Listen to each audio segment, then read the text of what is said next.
for over 70 days, India and China were in an eyeball-to-eyeball confrontation in an area which is called the Tri-Junction, where India, Bhutan and China come together.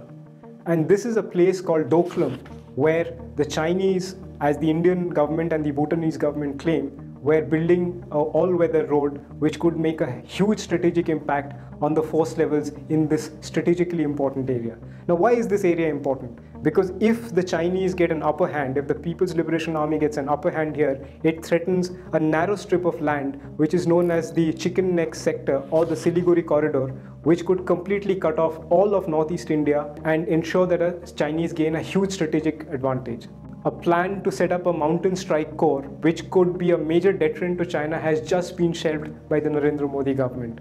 So I asked General Katoch, is he comfortable with what the government has done in the name of modernization, logistics, and better mobilization capabilities in a mountainous region if India were to fight another war with China?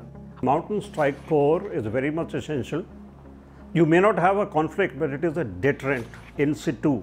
It should not have been deferred. It could have been slowed down. Overall preparation, you are already aware that the equipping of the military is bad. The border infrastructure is bad, is pathetic still. I would say that Mr. Gadkari has done an excellent job in the hinterland. The Prime Minister could have told them, I also want you to look after the border infrastructure, specifically in Arunachal. Why so? Xi Jinping has said categorically that I will not surrender 1 inch of Chinese territory. Chinese territory means all his illegal claims, which includes Arunachal Pradesh. Now you cannot be sitting 60-80 kilometers behind and you just go forward for 2 months and then you say we are prepared. Where are you prepared? You cannot even mobilize in time. Out of the 14 strategic railways, now you're talking of 2 strategic railways now coming up. One side you say there's no money in the defense. Then you say 2 lakh crore will be given from the defense. From where? That means that much less modernization. If there is a railway line going to Leh, aren't a whole lot of civilians going to use it? Or is it going to be only for mobilization of the army? Why is the railway not paying for it? I would put it this way, that if you have to fight on 2 fronts, okay, we will. But then the chief will say the same thing what General Ved Malik said in Kargil war. We'll fight with what we have. Is that a good situation? As it is, if you are saying that I want to be heading towards the superpower, a superpower or regional power cannot be without military muscle. That military muscle, I am afraid, is being weakened. Earlier this year, Parliament was rocked by a report of the Standing Committee of Defence pointing out that the Indian Army had run out of money. I asked General Katoch what he felt at this lack of budgetary support for the Indian military, especially by a government which had come to power on the grounds that they will invest more for the Indian military. How is the defense budget planned here? The services send their requirements to the IDS. IDS puts it together, gives it to MOD. MOD will give it to Finance. Finance will say, no, this much, carry on. Even this business of putting the Mountain Strike Corps in freezer, what media says is that this was discussed, the operational requirement was discussed between the Finance Minister and the Prime Minister. What does the Finance Minister know about the operational requirement? Instead of, the Ministry of Defence projecting it to the Finance Ministry, with none of them having any military professionals, it should be presented to the Parliamentary Standing Committee of Defence, which today is headed by a former Major General, who was also Minister in the previous NDA government. Now, he has that lookout. In fact, the Parliamentary Standing Committee of Defence must have people who served in the military. So then, and let them then present this budget to the Parliament, that this is the budgetary requirement. These are the operational necessities, why we want it. Then let the Parliament decide, rather than Finance Minister, just taking an arbitrary decision. That's the way it should be. After the Kargil war, one of the key recommendations to improve India's fighting capabilities was the appointment of a Chief of Defence Staff. And the idea is that the government has a single point military advisor who will be able to give the best possible advice after amalgamating the views of all the key service chiefs. General Katoch, a long advocate of appointing of a CDS, had some very interesting things to say. The Chief of Defence Staff is, if you say, to be a single point advisor, that the bureaucrat has already cut your feet. That letter says, as and when the CDS will be raised, he will have equal voting rights as the rest of the service chiefs. And it is the Ministry of Defence which will arbitrate in case there is a dissent. Now you tell me, you take just the Chief of Army Staff. Can army commanders say no to him? Where is the question? I mean, if he is the Chief of Defence Staff, he will be the chap. There is no question of other chiefs saying no, we don't agree with him. That is because the Ministry of Defence wants to keep you divided.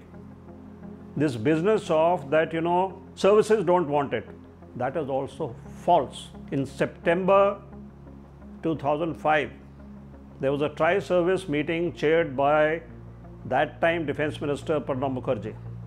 Actually, he'd come out for a presentation on RMA. And at the end of it, he asked the service chiefs, do you think there should be a CDS?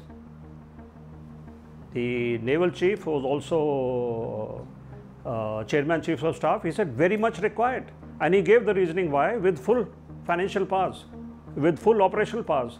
Army chief, very much required, with full operational powers. Air chief was out of the country, but the vice chief of air staff said very much required. So where is the question of that these services don't want it? But then subsequently what they do is they'll quietly throw dangle a carrot to one of the chief, and put it in the media that there's a dissent and it's not required at this point of time. It's very much required. It will synergize the military. Their fear is that if he comes and he synergizes the military, then he will say, all right, I want the headquarter ideas as part of MOD. Then this mafia will break. He is very much required to usher in the actual revolution in military affairs. That should be his prime job, the synergy and this. He should be heading the comprehensive defense review. The military, as it is, headquarter ideas on 2 occasions earlier gave presentations to 2 different NSAs. We can help you how to chalk out a national security strategy. They're not interested. One chap told them point blank, not your job. The other chap after 45 minutes says, no, you please tell me what's happening in Nepal. I mean, that is the attitude. Even in the NSA, have you ever had an NSA from the military? No. This is the reason why. Government is also very keen on reducing the numbers of the Indian Army in basically what it calls the teeth to tail ratio. It talks about that it should have more fighting personnel and lesser logistic personnel so that the army is leaner but meaner. But is it really doing that? Is the Indian Army really doing something which will make it a leaner and meaner force? General Katoch disagrees. I'll put it this way, that this is not the first time the government is saying. There have been n number of studies.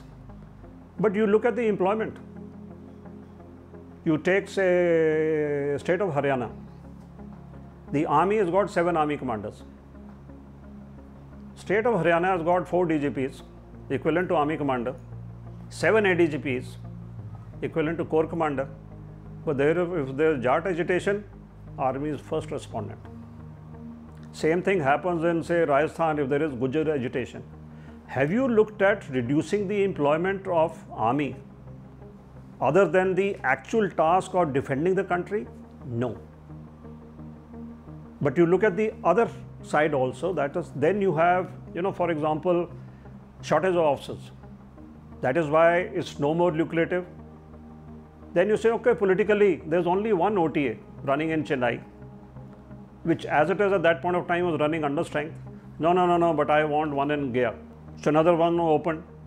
Whole lot of young officers, instructors, staff. So unless these issues are looked at holistically, how do you expect people to reduce the numbers? I mean, it's been reduced like anything. And what has happened actually, because of this equivalence business, army has become top heavy. The reduction is actually required in the headquarters, not in the other echelons. In the other echelons, if you do, like in the Shiketkar committee, what this government did is, first thing, took over all the army base workshops, which saved only 1800 people of the army, only 1800. But in the bargain, those workshops was gone under the Ministry of Defense.